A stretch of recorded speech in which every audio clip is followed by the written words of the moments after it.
Hey, check out how I wrote two melodies at once right here.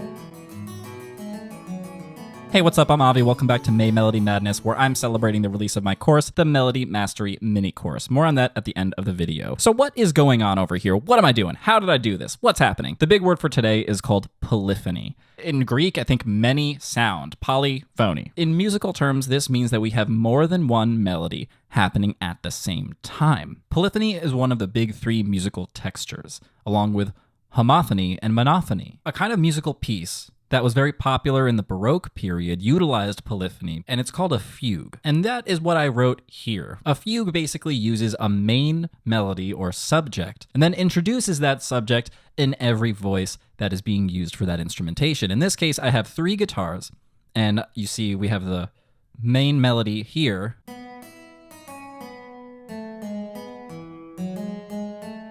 right there. And right where it ends, right where the new voice comes in, is right where the subject ends. And you can hear now this voice coming in with the same melody. And then back here we have the introduction of the third guitar come in with the exact same subject.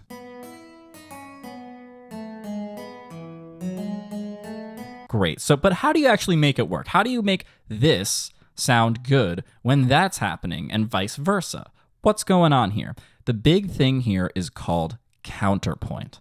And counterpoint is really just about the relationship between different lines or different voices within the music itself. Now, there's two main components that you want to worry about when you're thinking about harmony and counterpoint. There's the vertical and there's the horizontal. The horizontal component is when intervals get involved. This is when you want to make sure that you're using a lot of thirds and a lot of sixths. Those are going to be your best friends.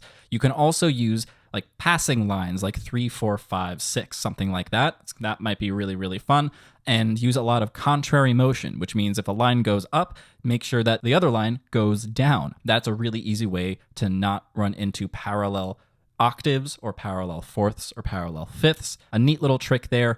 Now, there's nothing wrong with parallel fourths, fifths, and octaves. That's just not how this type of music was made. That's it. That's all it is. Now, next is the linear component. And this is where I'm going to talk about rhythm a little bit. When you're creating this counter melody, or the part that's going to be playing underneath this main subject, you want to make sure that it's creating a consistent texture for that melody to live on, or you want to get totally out of its way entirely. Here's an example of the first one. This second voice is coming in with the subject, and this top voice is all 16th notes just up until this 8th note here.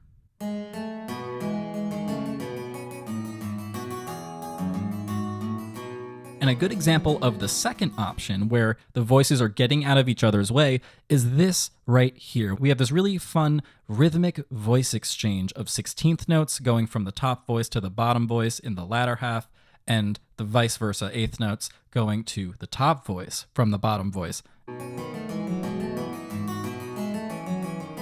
As this third voice enters, things get really hairy. We have to still make sure between all three of these voices that we don't have any parallels of those fifths, octaves, or fourths, that we make sure that everything has its place, right? You can see 8th note, and there's a 16th note here in this middle bar. The movement is always being propelled in this kind of music, in this kind of piece, and the voices are taking their turns, popping in and out, kind of playing hot potato with the pulse and with the movement like that. You can see that everywhere. As soon as you see a break in one voice, you see movement in the others. Let's listen to this from the top and really keep an ear out for everything that we just talked about.